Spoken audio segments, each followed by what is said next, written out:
Hey, it's Mack with PriceActionTradingSystem.com, and it's Thursday, it's July 16th. This will be our chart lesson for today. And again, it was a slower day, not a lot of setups. One, two, three, four, five. See six really good longs here, um, and that's really about it. There's actually a possible long here. This one should probably be green as well. I'll go ahead and mark it green because if you're being aggressive, you're probably going to want to take that trade.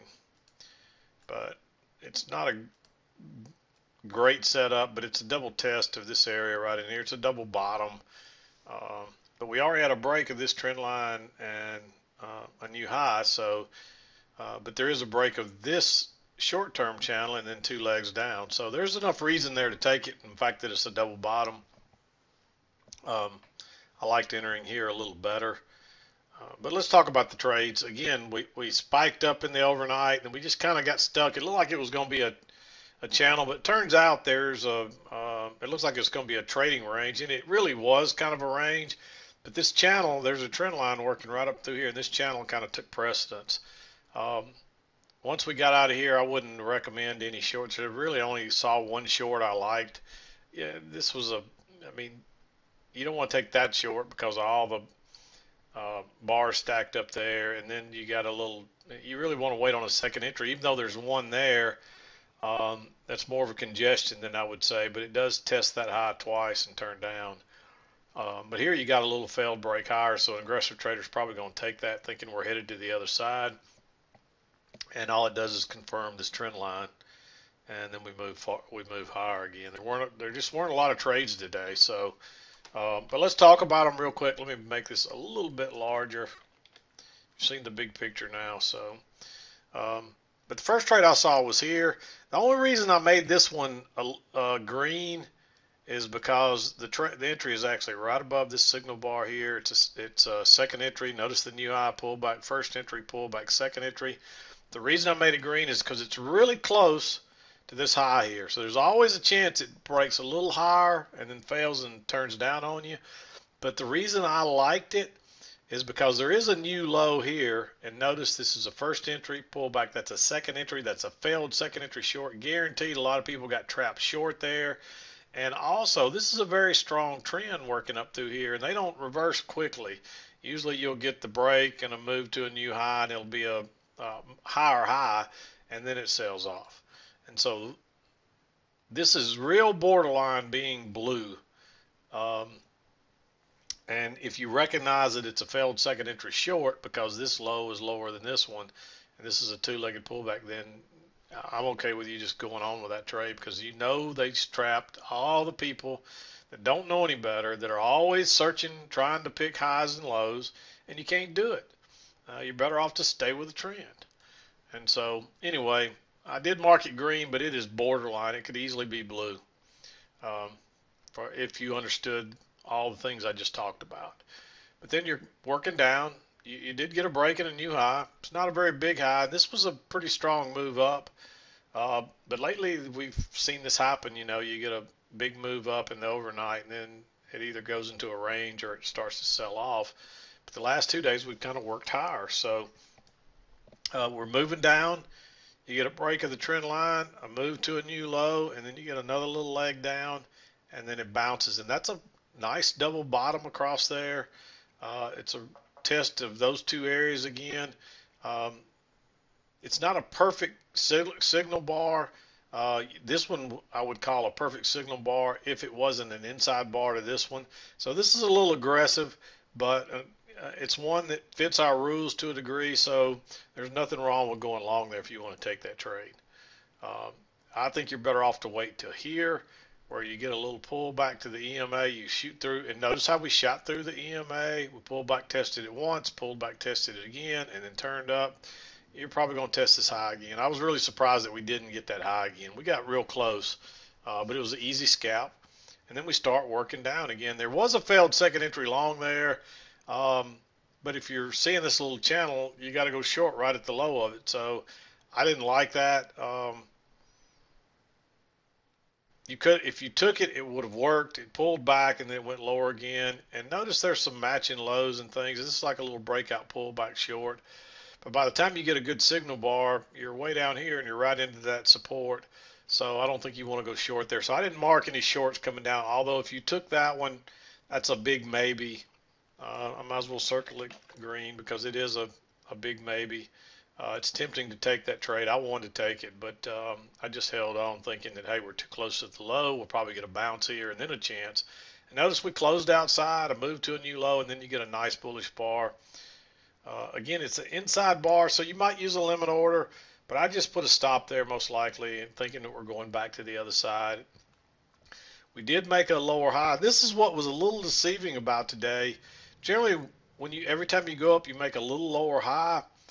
Generally, that indicates you're going to probably break out to the low side and continue lower. But we found higher support here and then higher support here, and then we confirmed the trend line here. So it, you never know what's going to happen. But anyway, you got a break higher, a new low.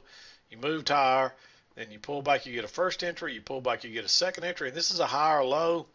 I like this one when it broke higher to maybe drop a limit order in there or wait on it to break above this one and put a limit order right at the top so you're back to that one tick for your signal bar here. And notice it did come back. You would have gotten filled here anyway, but it does come back and give you another chance. And then now you got a failed second entry short. Notice that's a new low, pull back first entry, or new low. Then you pull back first entry, pull back second entry, fails, and you got a little couple of 2-3 tick bar. It's a low risk entry. It's another higher low. Notice that double bottom, higher low, higher low. We're probably headed up here to test this. So I like that one for a long. Goes exactly where it actually goes a little further, pulls back. It was tempting to try to go short here. And this is a good example of why you don't. You wait on a good setup because this turns out to be congestion. This is just a little failed break lower, and then there's a failed break higher, and then you back into the congestion again. But notice that that's a second entry long. Actually, that's not a second entry long. You made a new high, it pulls back, it goes up, it fails, but it's a second entry short counting off the high because there's your first move down or your first entry, then you pull back in your second entry. And this is more rangy than anything, and even though we're making higher highs and higher lows, this is a range type day, so if you get a really good setup, you can trade it both ways. I did make this green because it's not a great setup there, but it fits our rules. It's a second entry short, notice that new low, pull back first entry, pull back second entry, and then there's a failed break higher that probably traps some people thinking they're going to go, it's a breakout pullback long. And most of the time, those trades are going to fail. And so just go short there if you recognize what's happening. And then we pull back and notice the trend line, and we bounce right off of it. A nice little reversal bar. And notice those matching lows. I don't have a line on there. I always tell you, talked about it yesterday, draw these lines because it makes it clear. And you can see that support across there. So go long right there on that little failed break lower. Go long. Easy scalp. Then it pulls back, and notice this new low, first entry, pull back, second entry short, it fails, reverses, so that's a failed second entry short. It's a double test of this double bottom. It's a bigger double bottom. It's a bounce off the trend line. There's every reason in the world to go long right there, hoping that maybe it'll finally break higher, and guess what? It does. It comes back and gets the stops pretty quickly on the break even. But you still could have gotten a couple of points out of a runner here. 2 or 3 points. And that was the last trade. This next setup here fits, but it gets you into the 2 o'clock hour. If you're still trading, my cutoff time is about 2:30, but I probably should circle that one because notice the new high, pull back first entry, pull back second entry. It bounces right off the trend line. Every reason in the world to go long there. Okay, I had a slight interruption, but anyway, that was pretty much it for today. Kind of a quieter day, a more normal day. Again, the volatility was down, the volume was down a little bit. Still some good trades, still very recognizable trades. It's days like this, you just got to be a little patient and wait on the right setups. And sometimes if especially these more aggressive ones. If you're not sure, just wait because another one will come along that's real clear shortly thereafter. But that's what gets most people is over trading. And as an example, somebody sent me a question today and said, which way here? I don't know whether I should have gone long or short. Well, if you don't know, don't do anything.